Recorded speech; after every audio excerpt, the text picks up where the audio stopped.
Hi everybody. 11th class के लिए जो भी विद्यार्थी मेरा यूट्यूब में देख रहे हैं उसको बहुत बहुत धन्यवाद। वो लाइक करें और जो कुछ भी पूछना है हमसे व्हाट्सएप नंबर पर भी पूछ सकते हैं। लेकिन आज लास्ट क्लास है यूट्यूब पर। अब कल से वही स्टूडेंट को मेरी पढ़ाई का लाभ मिलेगा जो यहाँ ऑलरेडी एडमिशन ले चुके हैं। जिसको एडमिशन यदि मेरी पढ़ाई अच्छी लग रही है तो जल्द से जल्द संकल्प एजुकेशन में एडमिशन ले लें और उसके बाद ग्रुप में उसकी पढ़ाई होगी। सबको आईडी नंबर मिलेगा और संकल्प एजुकेशन के सॉफ्टवेयर में वह आसानी से हर पढ़ाई को देख सकते हैं। प्लस जो भी क्वेश्चन होगा वो फिर हम लोगों से व्हाट्सएप मैसेज के द्वारा पूछ सकते हैं। जब तक कि स्कूल कॉलेज इंस्टीट्यूट खुल नहीं जाते हैं तब तक तो आपको इसी ढंग से पढ़ना पड़ेगा और जब खुल जाएगा तब तो फिर कुछ सोचना ही नहीं है। लेकिन अभी बंधु आप लोग को तत्काल 11th वाले जो घर में बैठे हुए हैं मन नहीं लग रहा है, लेकिन वह पढ़ाई स्टार्ट कर दें क्योंकि समय बीतते जा रहा है और सही समय पर परीक्षाएं हो जाएगी। जैसे कि अभी आपने देखा कि जी की परीक्षा हो गई, नीट की परीक्षा होने वाली है, एनडीए वगैरह की परीक्षा हो चुकी है। इस तरह से काम रुकेगा नहीं, चलता रहेगा। हाँ, अभी इंस्टीट्यूट वगैरह को खोलने में रिस्क है क्योंकि महामारी फैली हुई है, इसलिए आप लोग ऑनलाइन अभी तत्काल क्लास कीजिए और लाभान्वित होइए और आगे अपना कैरियर को बनाइए। धन्यवाद। तो पिछले क्लास में मैं आप लोगों को सेल के विषय में कुछ पढ़ा रहा था। तो बायोलॉजी में 11th क्लास में सबसे पहले हर स्टूडेंट को सेल का पूर्ण रूपेण ज्ञान होना चाहिए क्योंकि यहीं से शुरुआत होता है। उसके बाद तब हर चैप्टर को आप आसानी से आराम से समझ सकते हैं। तो मैं सेल क्या है ये पढ़ा दिया था, इसका इंट्रोडक्शन दिया था। सेल का हम लोग हिस्ट्री पढ़ रहे थे, उसमें हमने बताया था कि सेल को सबसे पहले देखा किसने था। सर्वप्रथम सेल को जीवित अवस्था में देखा था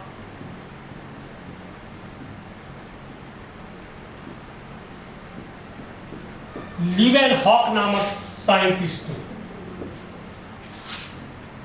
लेकिन खोजकर्ता थे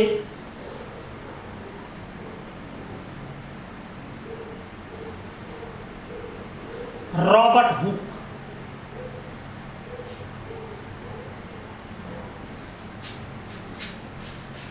इन्होंने सेल का खोज कॉर्क के थिन स्लाइस मतलब होता है पीस, उसी पर देखा था और इन्होंने इसका नाम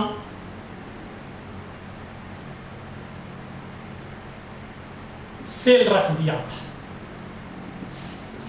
और सेल के विषय में सबसे पहले आइडिया देने वाले यही रॉबर्ट हुक थे। इन्होंने सेल के विषय में जो कुछ भी देखा, सुना, समझा, अपने किताब में उसका वर्णन किया है। उस किताब का नाम जो रॉबर्ट हुक के द्वारा लिखा गया है उसका नाम है माइक्रोग्राफिया। अब रॉबर्ट हुक ने चूंकि सेल को सबसे पहले किसमें देखा था, कॉर्क के सेक्शन में, कॉर्क के टुकड़े में स्वनिर्मित माइक्रोस्कोप के अंतर्गत। लेकिन यह बात रॉबर्ट हुक की बात को सपोर्ट किया था सबसे पहले के.एल. ओल्फ ने। के.एल. ओल्फ ने सबसे पहले यह कहा कि लगता है कि सेल जीवों में पाए जाते हैं। सिर्फ इन्होंने कहा, इसका कोई प्रायोगिक प्रमाण नहीं दिया।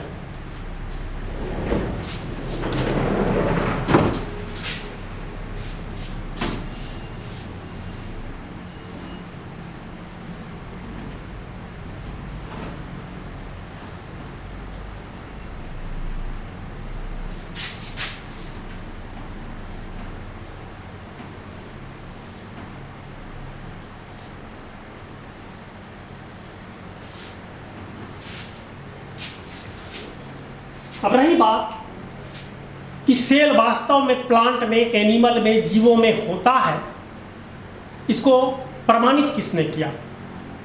तो देखिए, एक साइंटिस्ट थे जिनका नाम है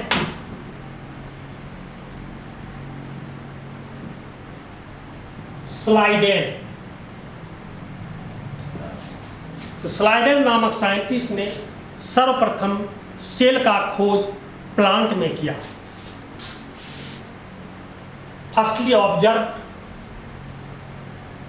सेल्स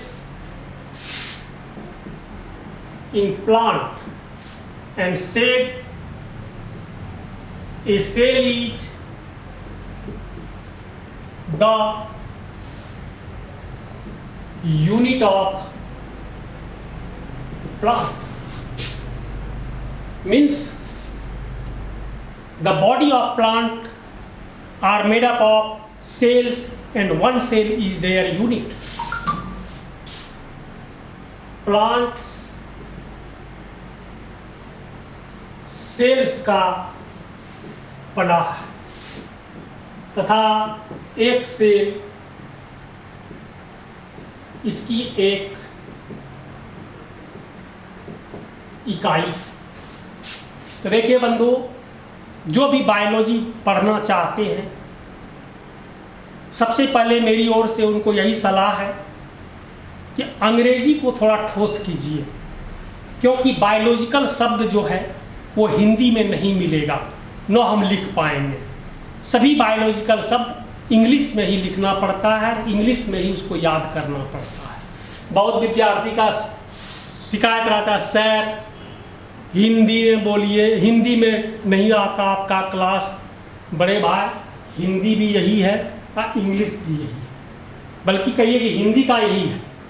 इंग्लिश तो प्योर इंग्लिश होता है, उसमें बोलते भी हैं इंग्लिश से, लिखते भी हैं इंग्लिश, लेकिन हम यहाँ मिला जुला आपको पढ़ा रहे हैं। इसलिए सभी स्टूडेंट्स से आग्रह है कि वो इंग्लिश पर ज़्यादा ध्यान दें, तभी आपको बायोलॉजी का सब शब्द समझ में आएगी। और मेहनत करने से क्या नहीं होता, इसलिए स्ट्रॉन्ग कीजिए इंग्लिश को। अब दूसरी बात, दूसरा साइंटिस्ट आए जिनका नाम था स्वान। इन्होंने किस पर सेल को देखा? सेल को कहां देखा? एनिमल्स। तो स्वान ने सबसे पहले सेल को एनिमल्स में देखा। इन्होंने कहा कि एनिमल का भी शरीर सेल का बना है और एक सेल इसकी एक इकाई है, just like cell. Means all the animals are made up of cells and one cell is their unit। तो यह प्रूफ हो गया स्लाइडेन और स्वान के द्वारा कि सारे एनिमल्स और प्लांट्स सेल का बना है और सेल ही उसके बॉडी का एक स्ट्रक्चरल एंड फंक्शनल यूनिट। और फिर दोनों ने मिलकर सेल के लिए एक कुछ प्रिंसिपल दिए जिसका नाम पड़ा सेल थ्योरी, जो हर सेल पर, करीब करीब हर सेल पर लागू होता है। लेकिन बायोलॉजी में एक चीज़ है, इसमें एक्सेप्शन, अपवाद बहुत ज़्यादा है। इसलिए कोई भी प्रिंसिपल, लॉ 100% सभी जीवों में लागू नहीं हो सकता है, सभी फैक्ट्स में लागू नहीं हो सकता, ऐसा बायोलॉजी में देखा गया है। इसलिए बायोलॉजी को कहा जाता है एक्सेप्शनल साइंस।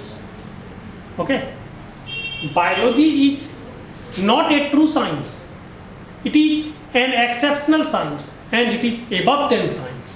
ऐसा वैज्ञानिकों की मान्यता है कि बायोलॉजी पूर्णतः साइंस नहीं है, इसमें बहुत सारे अपवाद हैं और यह साइंस से ऊपर है, साइंस इसके नीचे है। खैर जो भी हो, सेल थ्योरी में जिसको कि स्लाइडेन और स्वान ने दिया, इसने जो सेल के संदर्भ में जो भी नियम दिया वो करीब करीब सभी सेल में लागू होते हैं। क्या क्या पॉइंट है सेल थ्योरी का, मैं आप लोगों को बता रहा हूं।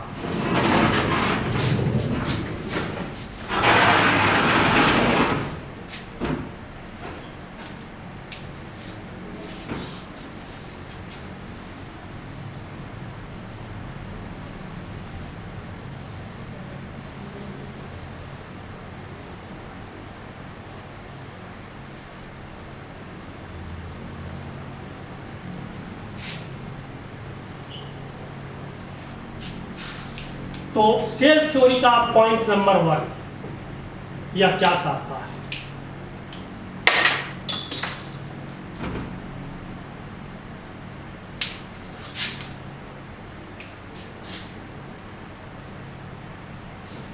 Every organisms मतलब जीव are made up of one or many cells। ये फर्स्ट पॉइंट है सेल थ्योरी का।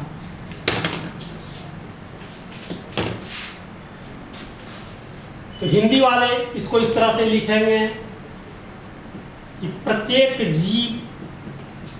जीवों का निर्माण एक या अनेक सेल से हुआ है।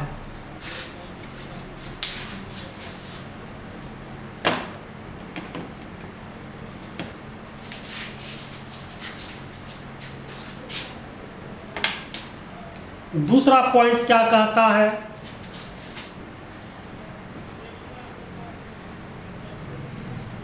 Every organisms are originated from a single cell। यह कहता है सेकेंड पॉइंट, प्रत्येक जीवों की उत्पत्ति सिर्फ एक सेल से होता है।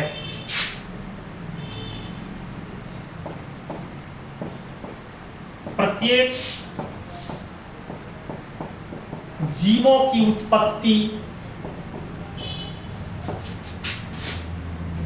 सिर्फ एक सेल से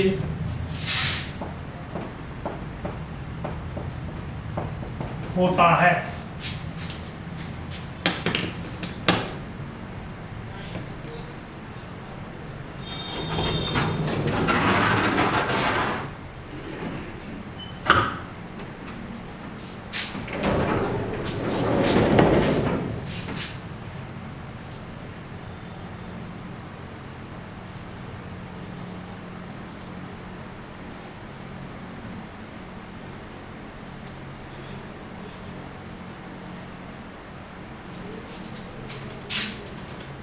अब नेक्स्ट है तीसरा point, each cell is an independent unit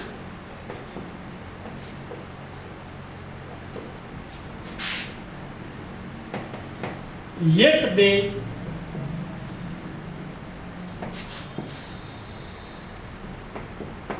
function together, resulting in organism।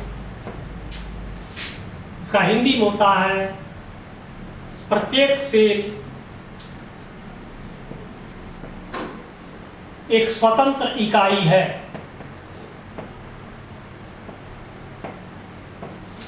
फिर भी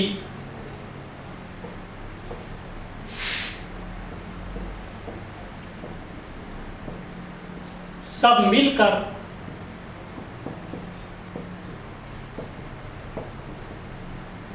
कोई कार्य करता है, फलस्वरूप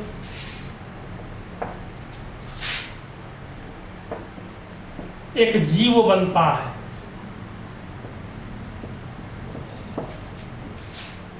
फोर्थ पॉइंट कहता है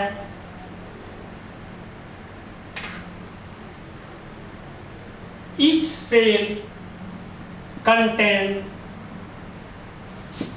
heredity matter।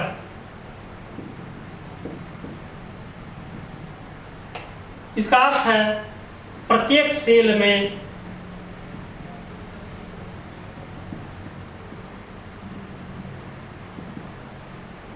आनुवांशिक पदार्थ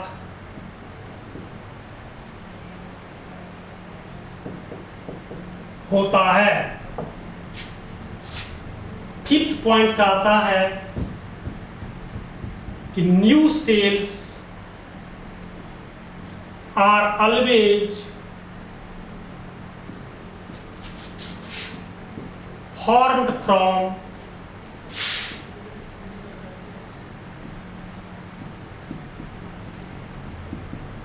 pre-existing सेल। इसका कहना है कि नए सेल का निर्माण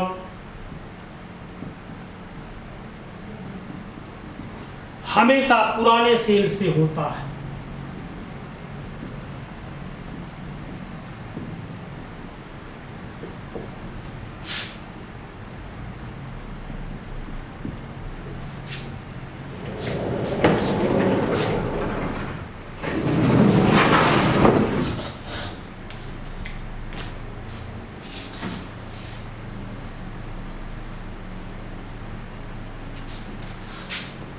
और फिफ्थ पॉइंट है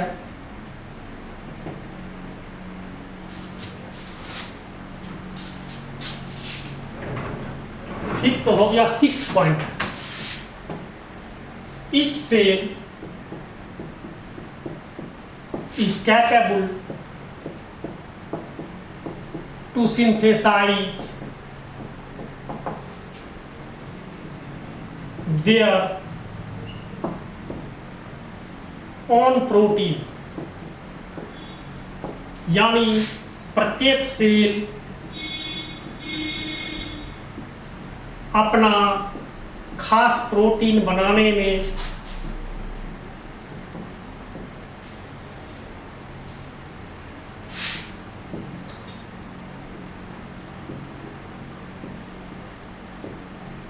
सक्षम होता है। यही 6 पॉइंट है सेल थ्योरी का। कृपया इसको याद कर लेंगे।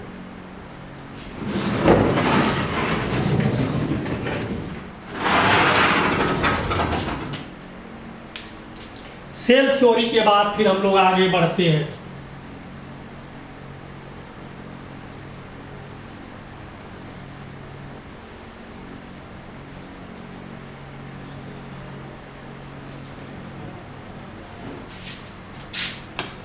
अभी तक सेल थ्योरी की कहानी चल रही थी। सेल थ्योरी तक, period of cell theory, till the period of cell theory, सिर्फ लोगों को मरे हुए सेल का, डेड सेल का ही स्टडी हो रहा था। यानी लोगों को जो भी स्टडी कर रहे थे, लोग जो भी स्टडी कर रहे थे, जो भी आइडिया प्राप्त कर रहे थे, सिर्फ डेड सेल का। क्योंकि किसी भी जीव के शरीर से सेल को अलग किया जाता था तो तुरंत डेथ कर जाता। अब समस्या खड़ी हुई कि लिविंग स्टेज में सेल को कैसे पढ़ा जाए। तो इसके लिए एक साइंटिस्ट आए, रॉस हैरिसन। इन्होंने निर्माण किया टिश्यू कल्चर फ्लूइड, यानी रॉस हैरिसन ने एक ऐसा घोल, एक ऐसा सॉल्यूशन तैयार किया जिसमें सेल को, जीवित सेल को रख देने से सेल लंबे समय तक जीवित रह जाता है। तो यह जब हो गया खोज, तो लोग जीवित अवस्था में सेल का स्टडी करने लगे। मीन्स यानी सेल का लिविंग कंडीशन में आइडिया प्राप्त होने लगा। लेकिन अभी तक सेल का सिर्फ ग्रॉस स्ट्रक्चर हम लोग को प्राप्त हो रहा था, क्योंकि माइक्रोस्कोप पावरफुल था नहीं। तो इसलिए दो साइंटिस्ट आए, नॉल एंड रस्का। इन दोनों ने बहुत ही पावरफुल माइक्रोस्कोप बनाया, इलेक्ट्रॉन माइक्रोस्कोप। इस माइक्रोस्कोप का मैग्नीफाइंग पावर होता है 10 लाख टाइम्स।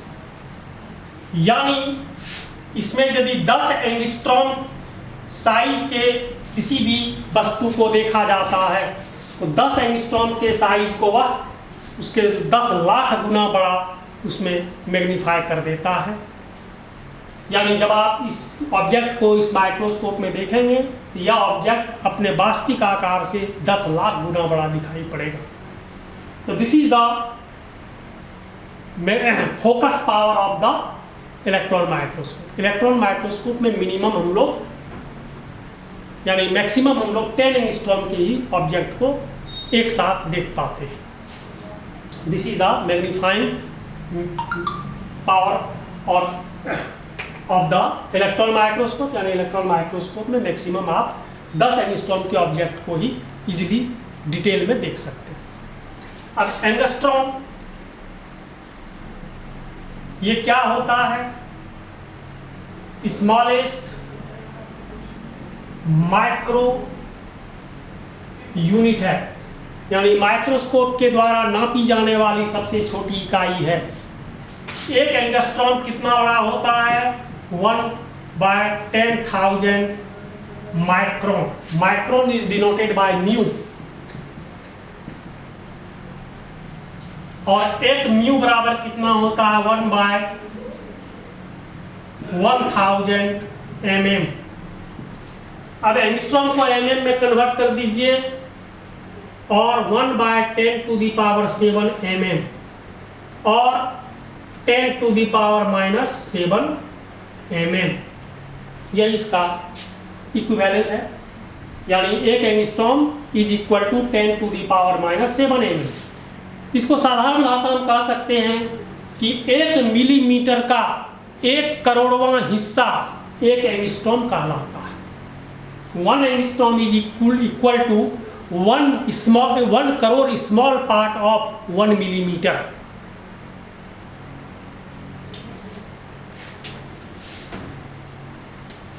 अब जब इलेक्ट्रॉन माइक्रोस्कोप की चर्चा हो जाती है तो यहां पर हम लोगों को एक बात और जानना चाहिए, वह है ultra structure. The structure seen under the electron microscope, structure of objects seen under the electron microscope. जब किसी वस्तु की संरचना का अध्ययन इलेक्ट्रॉन माइक्रोस्कोप में किया जाता है उसी को अल्ट्रा स्ट्रक्चर कहते हैं। हिंदी वाले कृपया जान लें, लिखेंगे नहीं, सुन लीजिए कि जब हम किसी वस्तु की संरचना का अध्ययन इलेक्ट्रॉन माइक्रोस्कोप में करते हैं तो वही उस वस्तु का अल्ट्रा स्ट्रक्चर कहलाता है। Structure of object seen under the electron microscope. आज हम यही तक आप लोगों को समाप्त करते हैं और यही था सेल का हिस्टोरिकल बैकग्राउंड। धन्यवाद।